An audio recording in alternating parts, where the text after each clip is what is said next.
ഇതാണ് കടല പുഴുങ്ങിയത്. കടല പുഴുങ്ങിയതുണ്ടായിരുന്നു കടല. ആ ഞാൻ എടുത്ത് വെച്ചിട്ടുണ്ടായിരുന്നു കടല പുഴുങ്ങിയത്. ആ അത് തിന്നും.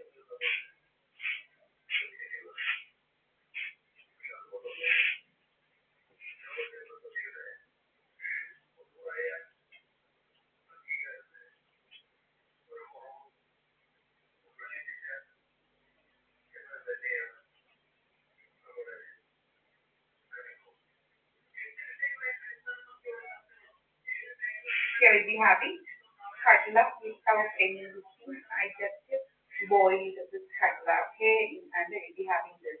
Today is 30th January, and this is the 8th day without having rice. And these criminals will be staying blocking just to make me prepare the site for doing impersonation, this and that. And so many dramas these criminals are doing, like opening the Wi-Fi. What like I started sitting continuously there actually from even before this SNDP song will start by 6 actually, okay.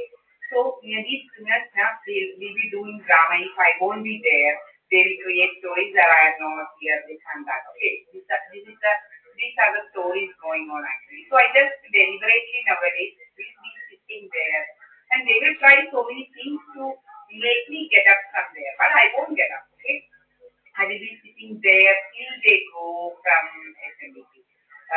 Like after I can hear they are putting the shutter, this and that.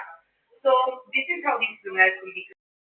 Like today I was sitting there, so these criminals, what these criminals did is they switched off my camera. So Wi-Fi got off somehow, I don't know. Then the camera got off for a few seconds or something like that.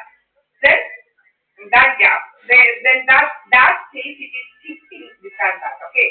So this is how these criminals will be doing drama actually. I don't know what drama these criminals are doing. My God. നമ്മളിങ്ങനെ അവിടുന്ന് എണീറ്റ് പോയാൽ നമ്മൾ അവിടെ ഇല്ലെങ്കിൽ SNDPയുടെ പാട്ട് തുടങ്ങുമ്പോൾ അവിടെ ഇല്ലെങ്കിൽ ഭയങ്കര കഥകളാണ്.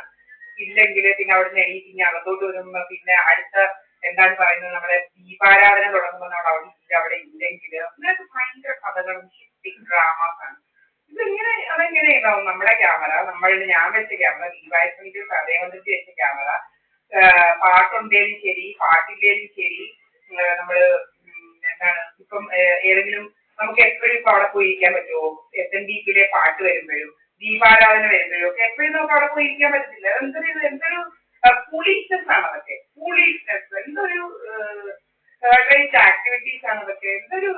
എന്തോ ഇതാണ് ഇവരുടെ എന്താണ് ഇവരുടെ ലോജിക്ക് എന്താണെന്ന് മനസ്സിലാവുന്നില്ല. എന്താണ് ഇതിന്റെ ലോജിക്ക്? ഇപ്പൊ എല്ലാവരും മുറ്റത്ത് പോയിരിക്കുകയാണ്. നമുക്കിവിടെ ഇരിക്കാൻ നമ്മുടെ സ്ഥലമുണ്ട്, നമ്മളിവിടെയാണ് ഇരിക്കുന്നത്, നമ്മുടെ വീട്ടിനകത്ത് ഇഷ്ടംപോലെ സ്ഥലമുണ്ട് ഇരിക്കാൻ, ഇഷ്ടംപോലെ കിടക്കാനും ഇരിക്കാനും എല്ലാ സ്ഥലവും പിന്നെ നമ്മൾ മുറ്റത്ത് പോയിരിക്കുന്ന കാര്യമൊന്നുമില്ല. ഡെലിവറേറ്റ് ഇരിക്കുന്നതാണ് ഇങ്ങനത്തെ ഡ്രാമ കാരണമാണ് നമ്മളവിടെ പോയിരിക്കുന്നത്. മനസ്സിലായില്ലേ? ഇവിടെ ഇത് എന്റെ വീടാണ് സഹദേവ മന്ദിരം. ഞാൻ എന്റെ അമ്മയുടെ കൂടെ നിൽക്കുന്നുണ്ട്. എന്റെ അമ്മ എന്നോട് ടി വി കാണും. മനസ്സിലായില്ലേ?